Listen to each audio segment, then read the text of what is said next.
How'd you feel? What did you see from Asante on that interception and just his overall progression? He's coming along. He's getting there. He's competitive. We played him inside at star and outside at corner, so he played both spots for us today. We wanted to make sure that we got a full evaluation of him in there too. So thought he competed.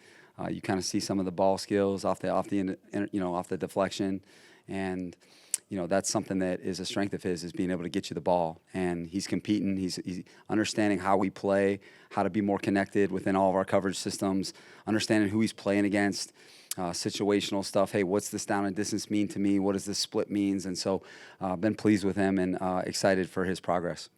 Was he behind on the route on that play? Say it again. Was it behind the route? He was behind on the route. They'd actually shown that route. That's a pretty standard third down route for that team.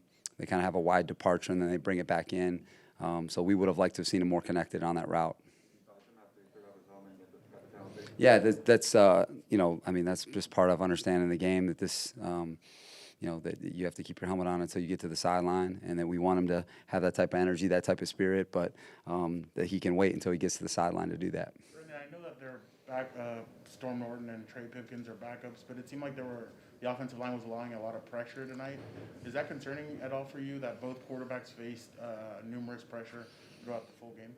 Yeah, I think those two guys were able to see where they're at with their game, and that team's strength is their front.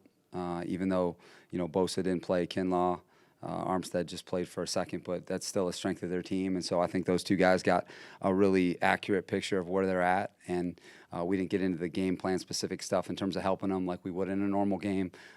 But yeah, those guys were physical on the other side of things, and both Easton and Chase, were under pressure tonight. And I thought that both of them handled it pretty well. I thought Easton in the first half was outstanding, avoiding trouble and keeping us, on schedule. And then Chase, I felt like gave us a chance in the second half, and it was tough sledding out there. Did Jerry Tillery and Justin Jones not play today because of the same reason of last week? You felt like the front wasn't as up to their level?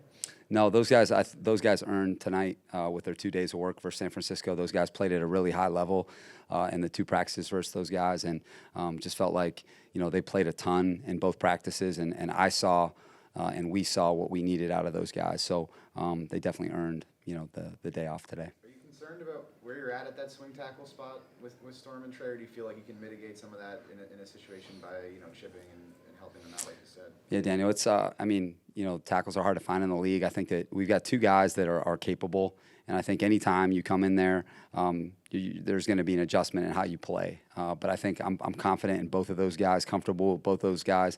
They're both improving. And against a front like that, you're going to have to give guys some help no matter who it is. So, I feel like those guys are going to learn a lot from this tape, and we need them to, so that we can see who that third guy is going to be, fourth guy.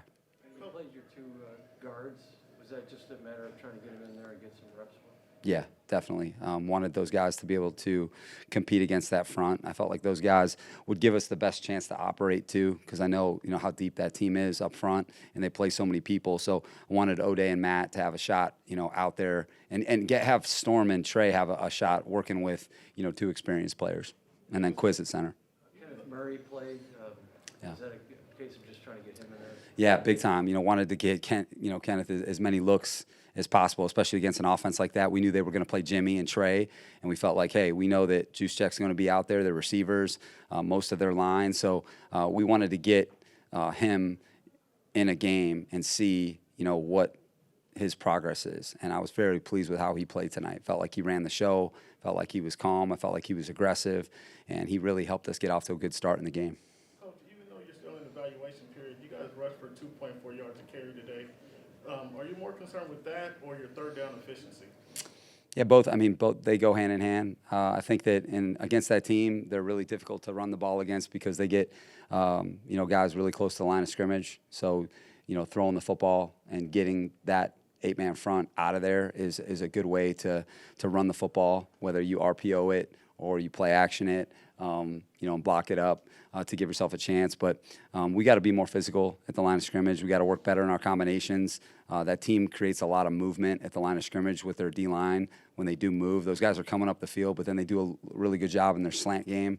And we had a bunch of negative plays tonight when they did that, which got us off schedule. and led to a bunch of tough third downs. You talked about Easton looking good in that first half. How balanced is it knowing it's both quarterbacks it doesn't seem like an equal playing field because of the obvious personnel change? Yeah, it's part of it, and that's why in the first game Chase went first. Easton had a similar circumstance. In the first game, I know that LA did not play very many people, so little different tonight where San Fran played a lot more guys, so especially up front. So, it's been a really good competition between those two. I thought both of them did a nice job tonight. We have to avoid the interception, certainly, but under the circumstances, I think we gave ourselves a chance to win. And sometimes, guys, you're going to play in games like that where it's tight, where it's low scoring. When you have two really good defense, you got two premium defenses going at each other. Sometimes that's the way the game is, and then you got to, pick up the slack in the vertical field position game and the kicking game, and then manage the situation. So I think this was a good test for us tonight in a low-scoring game.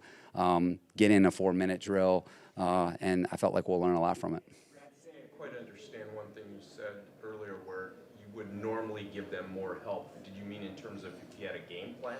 Yeah, like if you were in a game plan situation with, some of these tackles, especially, your guys in the second half, like, hey, there's a whole bunch of things that you'd be doing with is really specific to help them out. And, we don't do that in the preseason.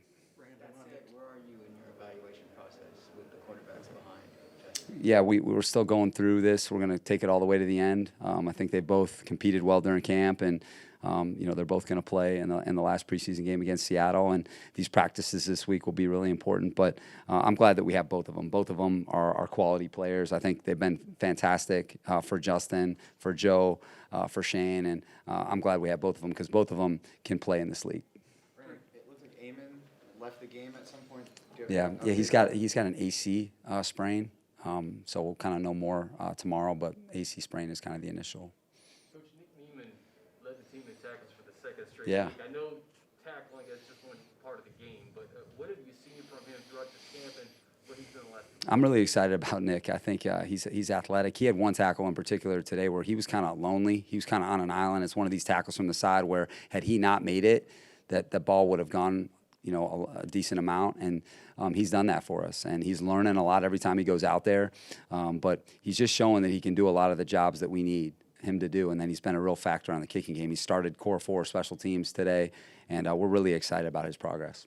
And he learns something every single time he comes out, and I just expect him to continue to improve.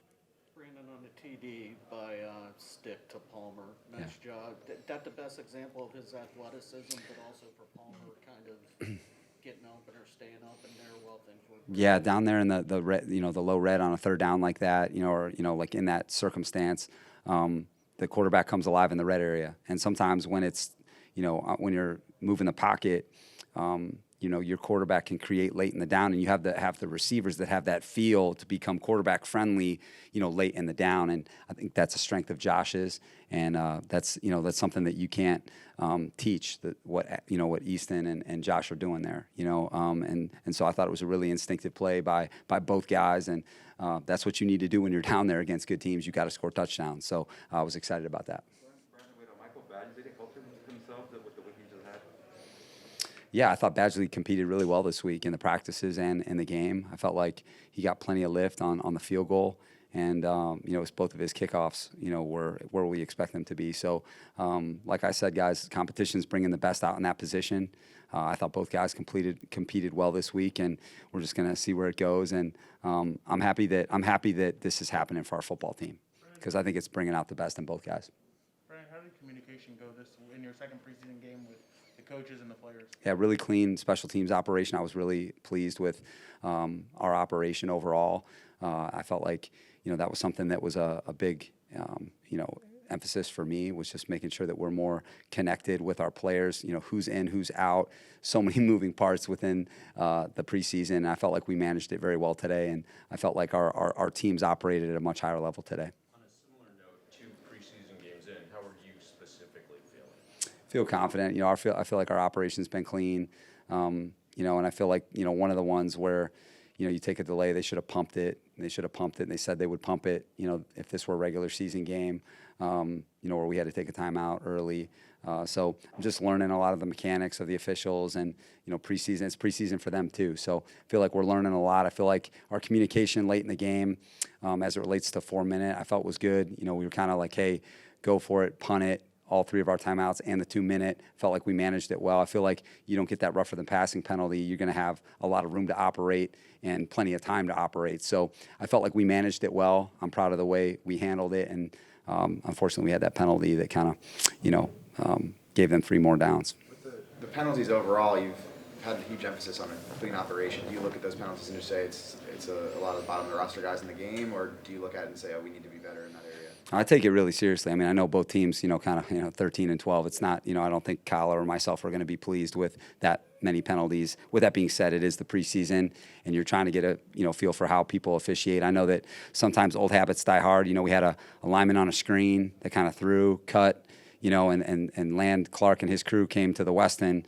this week and had a big meeting about that point of emphasis, and so, but sometimes it's that habit of, hey, that was a left guard that's been doing this a long time, and he's used to getting out on a screen, and, as much as you emphasize it, sometimes you have to go through those tough lessons, and, hey, we just learned that's a 15-yard penalty. That's a 15-yard penalty. So, I think that, we'll learn a lot from that, and, again, we're always trying to emphasize playing clean football, because that's ultimately what leads to being a successful team, because you don't want to beat yourself, and you want to give yourself a chance to win. And you don't want to lose those hidden yards because of penalties. Hey, Coach, in regards to the quarterback evaluation, you mentioned previously that the practices are more competitive than the preseason games.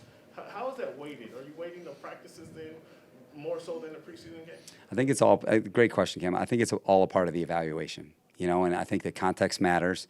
The game environment for sure matters, but our practices matter because it's a little bit more of a pure environment.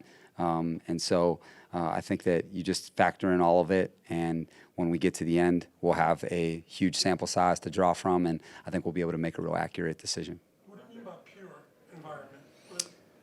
Just you can control a lot of the variables that may, hold a quarterback back from expressing himself.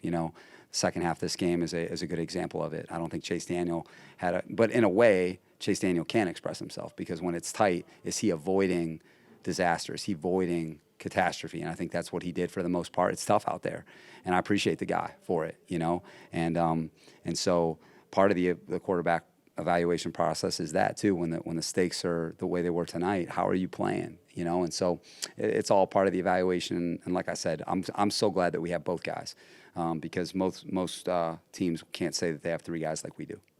Michael Davis has played these 2 preseason games. Any reason for him to play? Say that again. Michael Davis, he's played in 2 preseason games. Yeah, I feel like he's so new for our defense. I feel like he's still a new player to the NFL. He's been in the NFL, but he hasn't been a starter for very long, and we just kind of feel like he's one of those guys that get him his feet on the ground, get him his feet within our defense.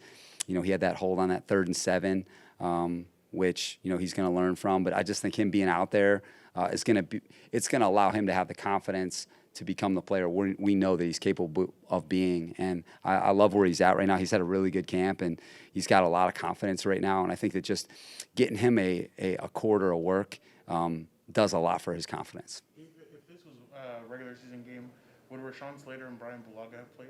They would have, yes, and they worked out well before the game.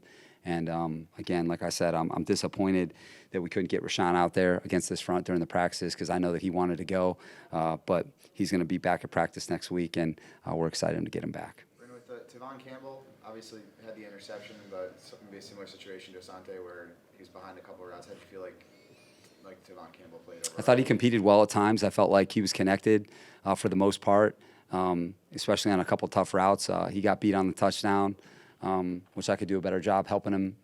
It was kind of a deny the ball down a distance, 3rd and 4. We could have specialed the slot there to help him out, but he's doing well. I think that he's shown that he's got traits that translate in this league on teams and at corner. We kind of moved him inside, got him some star work too, which I think was really good for him because that's going to be what he has to do. He's got to be able to prove he's playing outside and inside, and he's got to be a factor for us on teams. So still such a new player, and like with a lot of them, it's just consistency and performance. And I'm excited that he's really shown more resilience in this camp, which I think has been important, showing the resilience that you need as a young player to bounce back, and felt like he had a good performance tonight. Quarterback, would you keep 3, or do you see this team having just 2? It's happened before, for sure. I think it, a lot depends on, now and when that day comes in terms of injuries and how the rest of the roster takes shape. But I know that I'm happy that we have 3.